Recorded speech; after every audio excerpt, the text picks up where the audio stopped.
ਜੀ ਹਾਂ, ਹੁਣ AI ਯਾਨੀ ਕਿ ਆਰਟੀਫੀਸ਼ੀਅਲ ਇੰਟੈਲੀਜੈਂਸ ਦੇ ਅਵਤਾਰ ਦੇ ਵਿੱਚ ਬੋਲ ਸਕਣਗੇ ਪੈਰਾਲਾਈਜ਼ਡ ਇਨਸਾਨ, ਜਿਨ੍ਹਾਂ ਨੂੰ ਹੋ ਚੁੱਕਾ ਹੈ ਲਕਵਾ, ਜੋ ਕਹਿਣਾ ਚਾਹਣਗੇ ਦਿਮਾਗ ਤੋਂ ਲੈਣਗੇ ਇਲੈਕਟ੍ਰੋਡਸ, ਸ਼ਬਦਾਂ ਨੂੰ ਬਦਲਣ ਦੀ ਤਾਕਤ ਅਤੇ ਸਕਰੀਨ ਦੇ ਉੱਪਰ 3D ਕਰੈਕਟਰ ਬੋਲ ਕੇ ਦੱਸਣਗੇ ਕਿ ਆਖਿਰ ਕੀ ਚਾਹੁੰਦਾ ਹੈ ਇਹ ਸ਼ਖਸ। ਜੀ ਹਾਂ, ਦੱਸਦੀ ਹੈ ਕਿ ਇਨਸਾਨ ਦੇ 3D ਅਵਤਾਰ ਫੇਸਬੁੱਕ, ਇੰਸਟਾਗ੍ਰਾਮ ਵਰਗੀਆਂ ਸੋਸ਼ਲ ਮੀਡੀਆ ਪਲੇਟਫਾਰਮਸ ਦੇ ਉੱਪਰ ਤਾਂ ਆ ਹੀ ਚੁੱਕੇ ਨੇ ਅਤੇ ਹੁਣ ਇਹਨਾਂ ਅਵਤਾਰਾਂ ਦੀ ਐਂਟਰੀ ਮੈਡੀਕਲ ਸਾਇੰਸ ਦੀ ਦੁਨੀਆ ਦੇ ਵਿੱਚ ਵੀ ਹੋਣ ਜਾ ਰਹੀ ਹੈ। ਕੈਲੀਫੋਰਨੀਆ ਦੇ ਵਿੱਚ ਇੱਕ ਪੈਰਾਲਾਈਜ਼ਡ ਮਹਿਲਾ ਟੈਕਨੋਲੋਜੀ ਦੀ ਸਹਾਇਤਾ ਦੇ ਨਾਲ ਡਿਜੀਟਲ ਅਵਤਾਰ ਦੇ ਵਿੱਚ ਬੋਲਣ ਲੱਗ ਪਈ। ਇਸ ਟੈਕਨੋਲੋਜੀ ਨੇ ਮਹਿਲਾ ਦੇ ਬ੍ਰੇਨ ਸਿਗਨਲਜ਼ ਨੂੰ ਸ਼ਬਦਾਂ ਅਤੇ ਫੇਸ ਐਕਸਪ੍ਰੈਸ਼ਨਸ ਦੇ ਵਿੱਚ ਤਬਦੀਲ ਕਰ ਦਿੱਤਾ।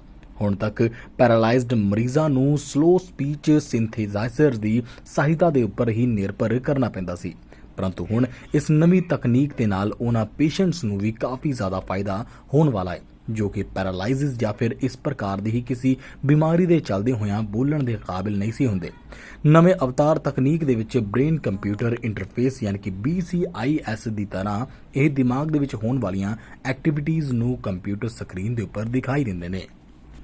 ਆਸਾਨ ਤਰੀਕੇ ਦੇ ਨਾਲ ਸਮਝੀਏ ਤਾਂ ਸਲੋ ਸਪੀਚ ਕੀ ਹੁੰਦੀ ਹੈ ਉਹ ਵੀ ਤੁਹਾਨੂੰ ਦੱਸ ਦਿੰਦੇ ਆ। ਸਿੰਥੇਸਾਈਜ਼ਰ ਦੇ ਵਿੱਚ ਅੱਖਾਂ ਦੀਆਂ ਜਾਂ ਫਿਰ ਚਿਹਰੇ ਦੇ ਹਾਵ ਭਾਵ ਨੂੰ ਟਰੈਕ ਕਰਕੇ ਸ਼ਬਦਾਂ ਦਾ ਉਚਾਰਨ ਯਾਨੀ ਕਿ ਵਰਬਲ ਸਾਊਂਡ ਜਨਰੇਸ਼ਨ ਕੀਤਾ ਜਾਂਦਾ ਹੈ। ਹਾਲਾਂਕਿ ਇਸ ਦੀ ਕੁਝ ਲਿਮਿਟੇਸ਼ਨਸ ਹੁੰਦੀਆਂ ਨੇ ਅਤੇ ਇਸ ਗੱਲਬਾਤ ਨੂੰ ਸਾਮਾਨਿਆ ਲੋਕ ਯਾਨੀ ਕਿ ਆਮ ਲੋਕਾਂ ਦੇ ਦਰਮਿਆਨ ਹੋਣ ਵਾਲੀ ਗੱਲਬਾਤ ਦੇ ਵਾਸਤੇ ਇਸਤੇਮਾਲ ਨਹੀਂ ਸੀ ਕੀਤਾ ਜਾਂਦਾ। ਨਵੀਂ ਤਕਨੀਕ ਦੇ ਵਿੱਚ ਇਨਸਾਨ ਦੇ ਹਾਵ ਭਾਵ ਨੂੰ ਕੰਟਰੋਲ ਕਰਨ ਵਾਲੇ ਦਿਮਾਗ ਦੇ ਇੱਕ ਹਿੱਸੇ ਦੇ ਵਿੱਚ ਇਲੈਕਟ੍ਰੋਡ ਲਗਾਏ ਜਾਂਦੇ ਨੇ। ਇਸ ਦੇ ਨਾਲ ਦਿਮਾਗ ਦੇ ਵਿੱਚ ਹੋਣ ਵਾਲੀ ਇਲੈਕਟ੍ਰੀਕਲ ਐਕਟੀਵਿਟੀਜ਼ ਨੂੰ ਸਮਝ ਕੇ ਅਵਤਾਰ ਦੇ ਸਪੀਚ ਅਤੇ ਚਿਹਰੇ ਦੇ ਹਾਵ ਭਾਵ ਦੇ ਵਿੱਚ ਬਦਲ ਦਿੱਤਾ ਜਾਂਦਾ ਹੈ। ਕਿਉਂ ਹੈ ਨਾ ਕਮਾਲ ਦੀ ਚੀਜ਼। ਇਸ ਤੋਂ ਇਲਾਵਾ ਦੱਸਦੀ ਹੈ ਕਿ 47 ਸਾਲ ਦੀ ਐਨ ਨੂੰ 18 ਸਾਲ ਪਹਿਲਾਂ ਬ੍ਰੇਨ ਸਟ੍ਰੇਮ ਦੇ ਕਾਰਨ ਸਟ੍ਰੋਕ ਆ ਗਿਆ ਸੀ। ਇਸ ਦੇ ਵਿੱਚ ਉਹ ਪੈਰਾਲਾਈਜ਼ਡ ਹੋ ਗਈ ਸੀ, ਨਾ ਬੋਲ ਸਕਦੀ ਸੀ ਅਤੇ ਨਾ ਹੀ ਟਾਈਪ ਕਰ ਸਕਦੀ ਸੀ। 18 ਸਾਲ ਤੋਂ ਉਹ ਮੂਵਮੈਂਟ ਟਰੈਕਿੰਗ ਤਕਨੀਕ ਦੇ ਜ਼ਰੀਏ ਕਮਿਊਨੀਕੇਟ ਕਰਦੀ ਆ ਰਹੀ ਸੀ, ਪਰੰਤੂ ਇਹ ਤਕਨੀਕ ਕਾਫੀ ਜ਼ਿਆਦਾ ਸਲੋ ਸੀ। ਇਸ ਦੇ ਵਿੱਚ ਉਹ 1 ਮਿੰਟ ਦੇ ਅੰਦਰ ਸਿਰਫ 14 ਸ਼ਬਦ ਹੀ ਸਿਲੈਕਟ ਕਰ ਪਾਉਂਦੀ ਸੀ। ਬਹਰਹਾਲ ਜਦੋਂ ਨਵੀਂ ਤਕਨੀਕ ਅਤੇ ਨਵੀਂ ਟੈਕਨੋਲੋਜੀ ਦੀ ਟੈਸਟਿੰਗ ਉਹਨਾਂ ਦੇ ਉੱਪਰ ਕੀਤੀ ਗਈ ਤਾਂ ਕੰਪਿਊਟਰ ਸਕਰੀਨ ਦੇ ਉੱਪਰ ਉਹਨਾਂ ਦਾ ਡਿਜੀਟਲ ਜਾਂ ਕਹਿ ਲਈਏ ਕਿ ਆਰਟੀਫੀਸ਼ੀਅਲ ਇੰਟੈਲੀਜੈਂਸ ਦਾ ਜਿਹੜਾ AI ਦਾ ਅਵਤਾਰ ਦਿਖਾਈ ਦੇਣ ਲੱਗ ਪਿਆ। ਇਹ ਦਿਮਾਗ ਦੇ ਸਿਗਨਲਸ ਅਤੇ ਚਿਹਰੇ ਦੇ ਹਾਵ ਭਾਵ ਨੂੰ ਸਮਝ ਕੇ ਉਹਨਾਂ ਨੂੰ ਸਕਰੀਨ ਦੇ ਉੱਪਰ ਨਜ਼ਰ ਆ ਰਹੀ 3D ਮਹਿਲਾ ਦੇ ਜ਼ਰੀਏ ਦੱਸ ਰਿਹਾ ਸੀ। ਖਾਸ ਗੱਲ ਇਹ ਵੀ ਹੈ ਕਿ ਸਾਇੰਟਿਸਟ ਨੇ ਐਨ ਤੋਂ ਕਨਫਰਮ ਵੀ ਕਰਵਾਇਆ ਕਿ ਕੀ ਉਹਨਾਂ ਨੇ ਜੋ ਸੋਚਿਆ ਉਹੀ ਸਕਰੀਨ ਦੇ ਉੱਪਰ ਮਹਿਲਾ ਕਰੈਕਟਰ ਬੋਲ ਰਹੀ ਹੈ। ਇਸ ਦਾ ਜਵਾਬ ਐਨ ਨੇ ਯੈਸ ਯਾਨੀ ਕਿ ਹਾਂ ਦੇ ਵਿੱਚ ਦਿੱਤਾ ਹੈ। ਇਸ ਤੋਂ ਸਾਫ਼ ਹੋ ਜਾਂਦਾ ਹੈ ਕਿ ਇਹ ਪ੍ਰਯੋਗ ਬਿਲਕੁਲ ਕਾਮਯਾਬ ਦਿਖਾਈ ਦੇ ਰਿਹਾ ਹੈ।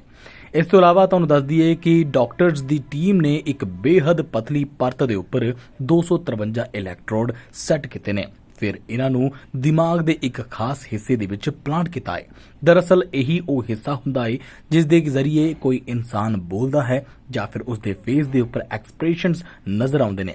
ਅਤੇ ਹੁਣ ਸਵਾਲ ਇਹ ਹੈ ਕਿ ਇਹਨਾਂ ਇਲੈਕਟ੍ਰੋਡਸ ਨੇ ਦਿਮਾਗ ਦੇ ਉਸ ਹਿੱਸੇ ਦੇ ਵਿੱਚ ਸੈੱਟ ਹੋਣ ਤੋਂ ਬਾਅਦ ਕੀ ਕੀਤਾ। ਦਰਅਸਲ ਪਲਾਂਟ ਹੋਣ ਤੋਂ ਬਾਅਦ ਜਦੋਂ ਇਹ ਐਕਟਿਵ ਹੋਏ ਤਾਂ ਇਹਨਾਂ ਨੇ ਉਹਨਾਂ ਸਿਗਨਲਸ ਦਾ ਪਤਾ ਲਗਾਇਆ ਜੋ ਜੀਭ, ਜਬੜੇ ਅਤੇ ਚਿਹਰੇ ਦੀਆਂ ਮਾਸਪੇਸ਼ੀਆਂ ਦੇ ਮੂਵਮੈਂਟਸ ਨੂੰ ਰੋਕ ਰਹੀਆਂ ਸੀ। ਇਸ ਇੰਪਲਾਂਟੇਸ਼ਨ ਤੋਂ ਬਾਅਦ ਦਿਮਾਗ ਦੇ ਵਿੱਚ ਬਣੇ ਨਵੇਂ ਸਿਗਨਲਸ ਕਿਸੇ ਵੀ ਸਾਊਂਡ ਦੇ ਉੱਪਰ ਕਿਸ ਤਰ੍ਹਾਂ ਦੇ ਨਾਲ ਰਿਐਕਟ ਕਰਦੇ ਨੇ, ਇਸ ਦਾ ਪਤਾ ਲਗਾਉਣ ਦੇ ਵਾਸਤੇ ਡਾਕਟਰਸ ਨੇ ਕੰਪਿਊਟਰ ਦੇ ਆਰਟੀਫੀਸ਼ੀਅਲ ਇੰਟੈਲੀਜੈਂਸ ਯਾਨੀ ਕਿ AI ਐਲਗੋਰਿਦਮ ਦੇ ਉੱਪਰ ਕੰਮ ਕੀਤਾ। ਕੰਪਿਊਟਰ ਨੇ 39 ਅਲੱਗ-ਅਲੱਗ ਸਾਊਂਡ ਸਿੱਖੇ ਅਤੇ ਉੱਥੇ ਹੀ ਚੈਟ GPT ਵਰਗੇ ਲੈਂਗੁਏਜ ਮਾਡਲ ਨੇ ਬ੍ਰੇਨ ਦੇ ਵਾਸਤੇ ਨਵੇਂ ਸਿਗਨਲ ਨੂੰ ਸ਼ਬਦਾਂ ਦੇ ਵਿੱਚ ਤਬਦੀਲ ਕਰ ਦਿੱਤਾ। ਵਿਗਿਆਨੀਆਂ ਦੇ ਮੁਤਾਬਿਕ ਫਿਊਚਰ ਦੇ ਵਿੱਚ ਇਹ ਉਮੀਦ ਦੀ ਇੱਕ ਕਿਰਨ ਬਣ ਕੇ ਸਾਹਮਣੇ ਆਈ ਹੈ। ਟੈਕਨੋਲੋਜੀ ਨੇ ਟੈਸਟਿੰਗ ਦੇ ਦੌਰਾਨ 500 ਸੈਂਟੈਂਸ ਦੇ ਵਿੱਚ 28% ਸ਼ਬਦਾਂ ਨੂੰ ਗਲਤ ਪਹਿਚਾਣਿਆ। ਇਸ ਟੈਕਨੋਲੋਜੀ ਦੀ ਸਹਾਇਤਾ ਦੇ ਨਾਲ 1 ਮਿੰਟ ਦੇ ਵਿੱਚ 78 ਸ਼ਬਦ ਹੀ ਜਨਰੇਟ ਕੀਤੇ ਗਏ ਨੇ। ਆਮ ਤੌਰ ਤੇ ਇਨਸਾਨ 1 ਮਿੰਟ ਦੇ ਵਿੱਚ 110 ਤੋਂ ਲੈ ਕੇ 150 ਸ਼ਬਦ ਹੀ ਬੋਲ ਪਾਉਂਦਾ ਹੈ। ਕੈਲੀਫੋਰਨੀਆ ਦੇ ਵਿੱਚ ਹੋਈ ਅਵਤਾਰ ਟੈਕਨੋਲੋਜੀ ਦੇ ਉੱਪਰ ਸਟੱਡੀ ਦੇ ਬਾਰੇ ਵਿੱਚ ਜੇਕਰ ਗੱਲ ਕਰੀਏ ਤਾਂ ਇਸ ਨਵੀਂ ਅਵਤਾਰ ਤਕਨੀਕ ਦੇ ਉੱਪਰ ਕੰਮ ਕਰਨ ਵਾਲੀ university of California San Francisco UCSF ਦੇ ਪ੍ਰੋਫੈਸਰ ਐਡਵਰਡ ਚਾਂਗ ਨੇ ਕਿਹਾ ਹੈ ਕਿ ਸਾਡਾ ਜੋ ਮੇਨ ਲਕਸ਼ ਹੈ ਉਹ ਹੈ ਕਮਿਊਨੀਕੇਸ਼ਨ ਨੂੰ ਪੂਰੀ ਤਰ੍ਹਾਂ ਦੇ ਨਾਲ ਬਹਾਲ ਕਰਨਾ ਅਤੇ ਅਜਿਹਾ ਕਮਿਊਨੀਕੇਸ਼ਨ ਜੋ ਕਿ ਲਕਵਾਗ੍ਰਸਤ ਮਰੀਜ਼ਾਂ ਨੂੰ ਆਮ ਲੋਕਾਂ ਦੇ ਨਾਲ ਨੈਚੁਰਲੀ ਗੱਲਬਾਤ ਕਰਨ ਦੇ ਵਿੱਚ ਸਹਾਇਤਾ ਦੇਵੇ। ਤਾਂ ਬਾਕੀ ਤੁਸੀਂ ਇਸ ਦੇ ਬਾਰੇ ਵਿੱਚ ਕੀ ਕਹਿਣਾ ਚਾਹੋਗੇ? ਕਮੈਂਟ ਸੈਕਸ਼ਨ ਦੇ ਵਿੱਚ ਜਾ ਕੇ ਆਪਣੀ ਰਾਏ ਸਾਂਝੀ ਕਰਨਾ ਬਿਲਕੁਲ ਵੀ ਨਾ ਭੁੱਲਣਾ। I have did my coaching from Globewise only for IELTS and I scored 6.5 band. My experience with Globewise was so well. I would really suggest each and everyone to come here and pursue their process through Globewise. It will be really helpful for you. ਸੰਪਰਕ ਕਰਨ ਦੇ ਲਈ ਹੁਣੇ ਕਾਲ ਕਰੋ। Delhi branch ਦੇ ਲਈ 9696875875, ਪੰਜਾਬ ਤੇ Chandigarh branch ਦੇ ਲਈ 8725875875।